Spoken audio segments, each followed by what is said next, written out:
जय माता दी मित्रों। चलिए आज रुद्र संहिता पार्वती खंड चतुर्थ खंड जो है उसे आज हम शुरू करते हैं। हिमालय का विवाह। सती जी ने यज्ञ में अपना शरीर त्यागने के पश्चात हिमाचल के घर जन्म लेने का विचार किया, क्योंकि शिवलोक में स्थित मेनका ने सती देवी के लिए आराधना की थी। इस कारण सती मैना की पुत्री बनी। इस जन्म में उनका नाम पार्वती हुआ। नारद जी बोले, हे ब्रह्मा जी, मुझे मैना की उत्पत्ति, विवाह आदि के विषय में जानकारी प्रदान कीजिए। ब्रह्मा जी ने बताया, उत्तर दिशा में हिमालय नामक एक राजा था। वह श्रेष्ठ पर्वत की समस्त समृद्धियों से युक्त था और बहुत तेजस्वी भी था। उस पर्वत का दिव्य रूप ऐसा था जैसा कि हरि का रूप संत जनों को प्रिय है। वह शैलराज हिमालय कहलाता है। राजा हिमालय ने अपने वंश की वृद्धि के लिए विवाह करने की सोची।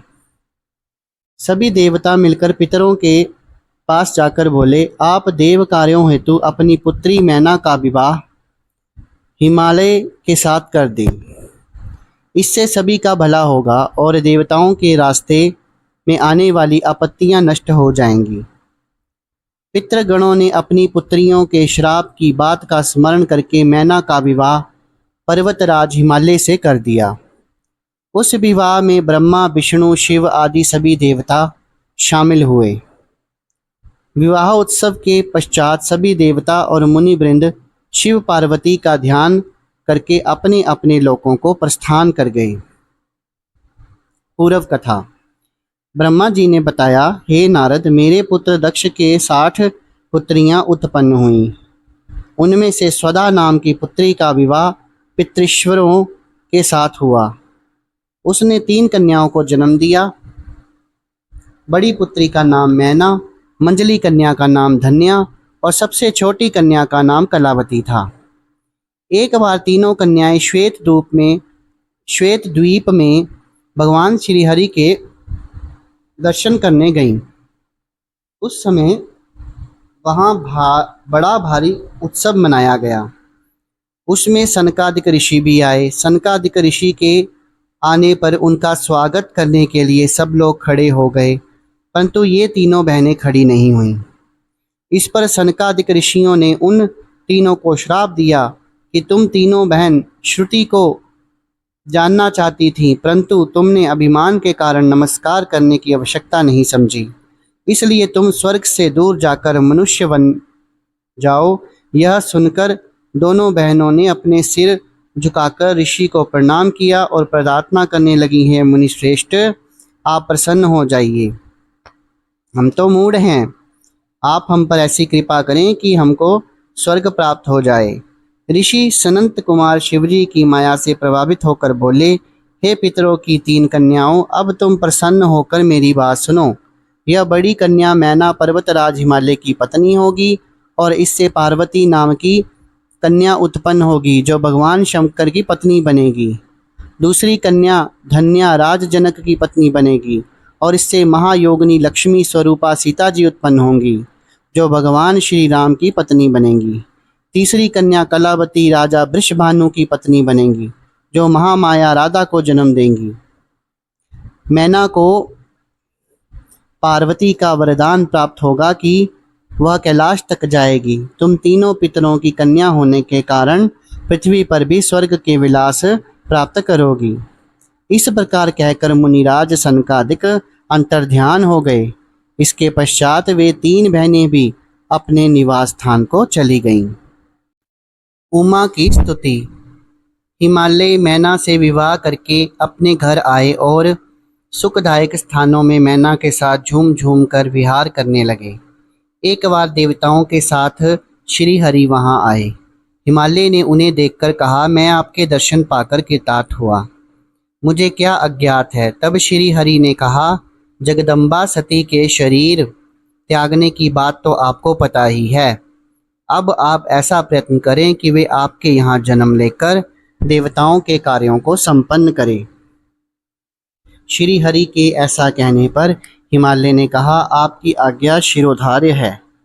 सभी देवता शंकर भगवान की पत्नी उमा की स्तुति करने लगे। हे माता, आप हमेशा शिवलोक निवासिनी हो और सर्वथा शिवजी की प्रिय हो।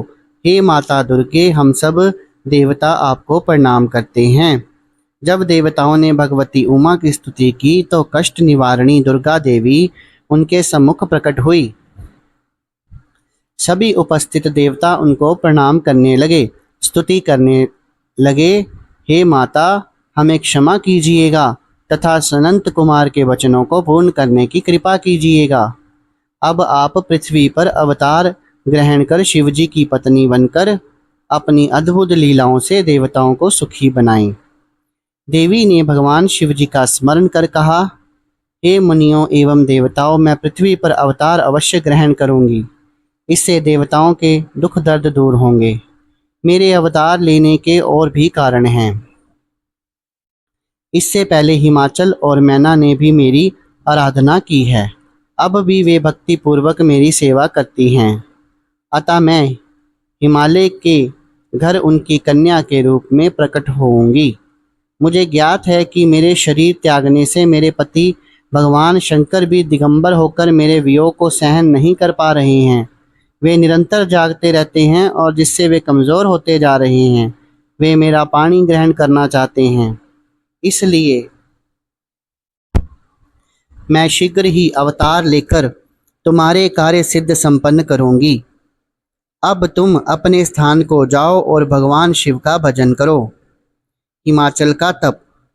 ब्रह्मा जी ने बताया, जब देवता हिमाचल और मैना को उपदेश देकर लौट गए तो दोनों उमा देवी की आराधना करने लगे। उन्होंने चैत्र माह से लेकर 27 वर्ष तक व्रत किया। व्रत की समाप्ति पर दुर्गा भवानी उमा प्रसन्न होकर उनके सामने प्रकट हुई और उनसे वर मांगने के लिए कहा। हिमाचल ने उनसे 100 पुत्र तथा पुत्री के रूप में उमा देवी से स्वयं प्रकट होने की इच्छा प्रकट की। देवी ने उनसे तथास्तु कहा और अंतर्ध्यान हो गई। कुछ समय पश्चात मैना के गर्भ से ज्येष्ठ पुत्र मैनाक का जन्म हुआ।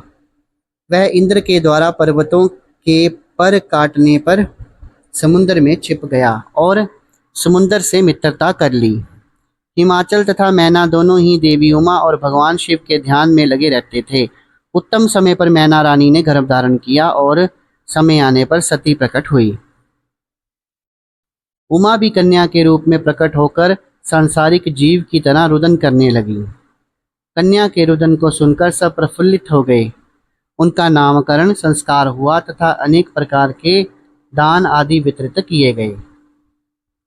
देवी जगदम्बा भी नाना प्रकार की क्रीड़ाएं करने लगी और युवती बन गई। एक दिन भगवान शिवजी की प्रेरणा से हिमाचल के घर आए। हिमाचल ने तुम्हारा आदर सत्कार किया और कन्या के भविष्य के बारे में पूछा। तुमने बताया कि कन्या बहुत भाग्यशाली है, परंतु इसका पति दिगंबर, निर्गुण, काम वासना रहित, भोगी, माता पिता से हीन, अभिमान रहित तथा साधु वेशधारी होगा।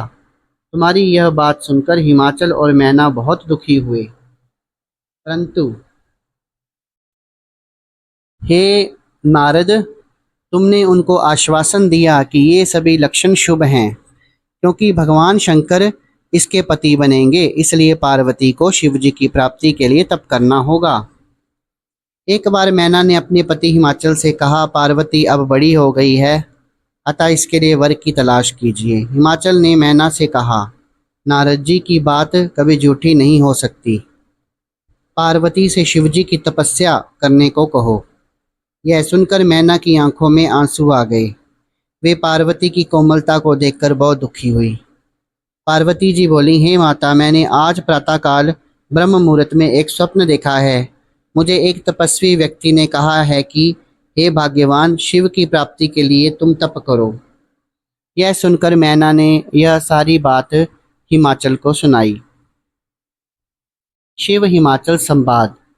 ब्रह्मा जी ने नारद को बताया, कुछ समय के पश्चात भगवान शिवजी नंदीश्वर आदि गणों के साथ हिमाचल के उस प्रदेश में पधारे जहाँ पतित पावनी गंगा जी ब्रह्मलोक से नीचे गिर रही है। वह स्थान देखकर शिवजी उसे तप के योग्य समझकर आत्मचिंतन करने लगे। शिवजी के आगमन का समाचार सुनकर हिमाचल उनके दर्शन करने आए। उन्होंने शंकर जी को प्रणाम कर उनका विधिवत पूजन किया। भगवान शंकर ने हिमाचल से कहा कि मैं यहाँ तप करने के विचार से आया हूँ। आप ऐसी अवस्था कर दें कि मेरे तपस्या में कोई विघ्न ना पड़े। हिमाचल ने कहा, प्रभु आप यहाँ तपस्या कर सकते हो, आपकी तपस्या में कोई विघ्न नहीं पड़ेगा। ऐसा कहकर उन्होंने सभी प्रकार की व्यवस्था कर दी। कुछ दिनों के बाद फल फूल लेकर पार्वती के साथ हिमाचल भगवान शिव के पास पहुंचे। वहां पहुंचकर हिमाचल ने भगवान शिव को प्रणाम कर कहा, हे भगवान, यह मेरी कन्या पार्वती है, इसे मैं आपकी सेवा में लाया हूँ, कृपया इसे आप अपनी दासी समझकर स्वीकार करें। हिमाचल की बात सुनकर भगवान भोले शंकर ने अपने नेत्र खोले और सर्वांग सुंदर उमा को देखकर हिमाचल से बोले, हे राजन, यह कन्या चंद्रमा के समान सुंदर व रूपवती है। इस कारण मैं इसका यहाँ आना ठीक नहीं समझता, क्योंकि इससे तपस्वियों की तपस्या भंग हो सकती है। ये सुनकर हिमाचल व्याकुल और चिंतातुर हो गए। शिव पार्वती संवाद। भगवान शंकर की बात सुनकर पार्वती जी बोली, हे योगीराज, आपने पिताजी से जो बात कही है उसका उत्तर मैं देती हूँ। आपने तो तप करने का निश्चय किया है, वह क्या शक्ति युक्त नहीं है? यही शक्ति सभी कर्मों की प्रकृति बताई गई है। इसी से इस चराचर संसार का पालन, संहार और रचना होती है। आप इस पर विचार करें कि यह प्रकृति क्या है और आप कौन हैं। यदि प्रकृति ना हो तो शरीर तथा स्वरूप किस प्रकार शक्ति का पूजन ध्यान करें तो जगत का कार्य चलता रहे। ये सुनकर भगवान शंकर ने कहा, हे पार्वती जी, मैं तप के द्वारा प्रकृति का नाश कर चुका हूँ, अब मैं तप स्वरूप में स्थित हूँ। यह सुनकर पार्वती जी हंसकर बोली, हे योगीराज, आप कैसी बातें कर रहे हैं, थोड़ा सोचकर बताएं। यदि आपने प्रकृति का नाश कर दिया है तो आप किस प्रकार विद्यमान हैं? संसार के सभी कार्य कैसे हो रहे हैं? क्या आप प्रकृति के तत्व को नहीं पहचान रहे? आप पुरुष हैं और मैं प्रकृति हूँ। आप मेरी कृपा पर ही सगुण होकर निष्ठावान हो, नहीं तो आप किसी भी कार्य को करने में समर्थ नहीं हो सकते। यह सुनकर शिवजी बोले, हे हिमाचल कन्या, यदि मैं माया रहित परमेश्वर हूँ तो तुम श्रद्धा पूर्वक मेरी सेवा में तत्पर हो जाओ। और हे हिमाचल, हम तप करने की इच्छा रखते हैं। तुम्हारी यह कन्या चाहे तो प्रतिदिन हमारे दर्शन करने आ सकती है। उसी दिन से पार्वती जी प्रतिदिन शिवजी के दर्शन करने आने लगी। यह षोडशों उपचार पूजन करके प्रतिदिन चरणामृत लेने आने लगी। इधर तारकासुर के डर से पीड़ित हुए मुनि तथा इंद्र आदि देवता ब्रह्मा जी से बोले, कोई ऐसा उपाय करो जिससे शिवजी पार्वती जी को ग्रहण कर लें और हमारा कार्य सिद्ध हो जाए। इस कार्य के लिए देवताओं ने कामदेव को भेजा, परंतु शिवजी पर उसका कोई प्रभाव नहीं पड़ा। उल्टे शिवजी ने उसे भस्म कर दिया। वज्रांग जन्म तथा पुत्र प्राप्ति का वरदान। नारद जी ने ब्रह्मा जी से पूछा, यह तारकासुर कौन था? इसने देवताओं को क्यों पीड़ित कर रखा था? शिवजी ने काम को क्यों भस्म कर दिया? ब्रह्मा जी ने बताया, हे नारद, मरीचि के पुत्र जो काश्यप हुए हैं उन्हें दक्ष की कन्या दिति ब्याही थी। उससे हिरण्यकश्यप और हिरण्याक्ष नामक दो पुत्र हुए, जिनका भगवान श्री हरि ने वराह और नरसिंह रूप धारण करके मारा था। उसके पश्चात दिति के गर्भ को इंद्र ने गिराकर पेट में ही खंड खंड कर दिया था। इससे उसके 49 पुत्र हुए जो मरुतगण कहलाए और वे स्वर्ग को चले गए।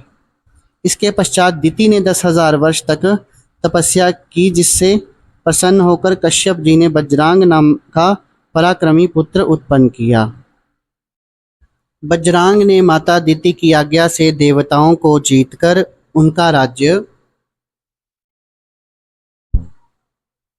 छीन लिया। फिर ब्रह्मा जी और काश्यप जी ने जाकर बजरांग द्वारा बंदी बनाए गए देवताओं को मुक्त कराया। बजरांग ने उसका राज्य भी लौटा दिया और ब्रह्मा जी के उपदेश से वह सात्विक भाव वाला व्यक्ति बन गया।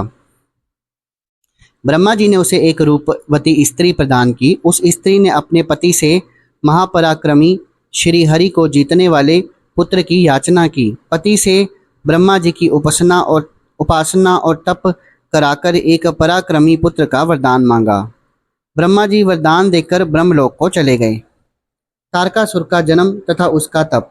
कुछ समय के पश्चात वज्रांग की पत्नी गर्भवती हुई और समय आने पर उसने एक लंबे चौड़े शरीर वाला अति पराक्रमी बालक को जन्म दिया। उसके जन्म के समय समस्त संसार में अपशगुन और उपद्रव होने प्रारंभ हो गए।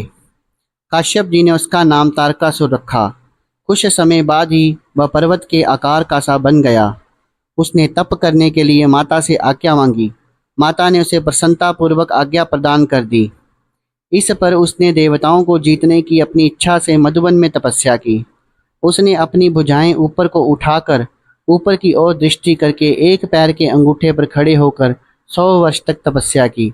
उसके तप से देवलोक भी हिलने लगा। तब ब्रह्मा जी उसके सम्मुख प्रकट हुए। ब्रह्मा जी ने उसे वर मांगने को कहा। इस पर तारकासुर ने ब्रह्मा जी को प्रणाम कर वरदान मांगा कि इस संसार में मेरे समान कोई बलशाली ना हो और भगवान शंकर के वीर से उत्पन्न पुत्र ही मेरा शस्त्र द्वारा वध करे। इस पर ब्रह्मा जी तथास्तु कहकर अपने लोक को चले गए। इसके पश्चात ब्रह्मा जी से आज्ञा लेकर शंकराचार्य ने दैत्यों का राजा तारकासुर को नियुक्त किया। वह देवताओं को पीड़ित करता हुआ दंड देने लगा। इंद्र ने भयभीत होकर तारकासुर को खजाना, ऐरावत हाथी, उच्चैश्रवा घोड़ा आदि प्रदान किए। ऋषियों ने तारकासुर को कामधेनु गाय प्रदान की। उसने पृथ्वी पर घूम घूम कर संसार की समस्त उत्तम वस्तुओं पर अपना अधिकार कर लिया। वह देवताओं और इंद्र तथा पितरों का भाग लेने लगा तथा इंद्रासन पर विराजमान हो गया। उसने देवताओं को स्वर्ग से निकालकर स्वर्ग पर अपना अधिकार करके वहां दैत्यों को बसा दिया। तारकासुर का स्वर्ग त्यागना। ब्रह्मा जी बोले, सब देवता मेरे पास आकर अपना दुख बताने लगे। देवताओं का दुख सुनकर मैंने कहा, मैं तो तारकासुर को मार ही नहीं सकता। इसे तो मैं ही क्या, भगवान श्री हरि और भगवान शिव भी नहीं मार सकते, परंतु भगवान शिव के वीर से उत्पन्न पुत्र ही इसे मार सकता है। इसलिए दक्ष की पुत्री सती ने इस समय हिमाचल के यहाँ मैना के गर्भ से पार्वती के रूप में जन्म लिया है। उसका विवाह भगवान शिव से होगा। उससे जो पुत्र होगा वही तारकासुर को मार सकेगा। अब तुम लोग भगवान शिव के पास जाकर पार्वती का विवाह उनसे कराने का प्रयत्न करो।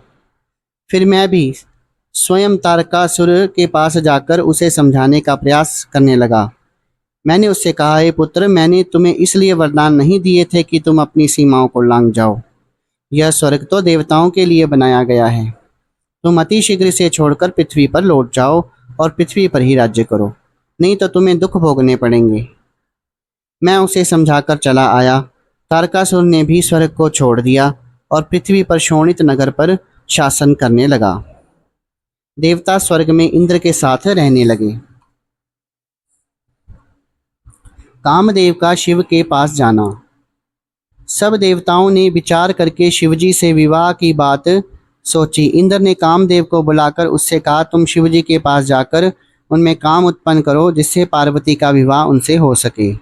ब्रह्मा जी के वरदान के अनुसार तारकासुर को केवल भगवान शिवजी का पुत्र ही मार सकता है। कामदेव बोला, मैं इस कार्य को अवश्य पूरा करूंगा। कामदेव शिव की माया से मोहित होकर बसंत और रति के साथ वहां जा पहुंचा, जहां पर भगवान शिव तपस्या में लीन थे। वहां पहुंचकर कामदेव ने अपनी माया फैलाई। अपने सुंदर सुंदर फल और फूलों से वन उपवनों को सजा दिया। वसंत की बहार खिल उठी, शीतल मंद सुगंध बहने लगी। नदी व सरोवरों में कमल खिल आए। कोयल मधुर शब्द बोलने लगी, भौरे गुंजराने लगे। कामदेव ने संपूर्ण संसार को मुग्ध करने वाले वाण चलाए। इतना सब कुछ होने पर भी शिवजी पर इसका कुछ भी प्रभाव नहीं पड़ा। उसी समय जगत जननी पार्वती जी भी सखियों के साथ पूजा करने आई। वे एक तरह से कामदेव की सहायक बन गईं। शिवजी का ध्यान हटा तो सकाम भाव से वे सोचने लगे कि यह सब क्या हो रहा है, मेरी तपस्या में विघ्न कैसे आ गया। तो मित्रों, इसी के साथ आज शिव पुराण रुद्र संहिता पार्वती खंड जो है ये चतुर्थ खंड है और इसका पहला भाग समाप्त होता है। कल फिर हाजिर होऊंगा दूसरे पार्ट के लिए। तब तक के लिए शुभ रात्रि।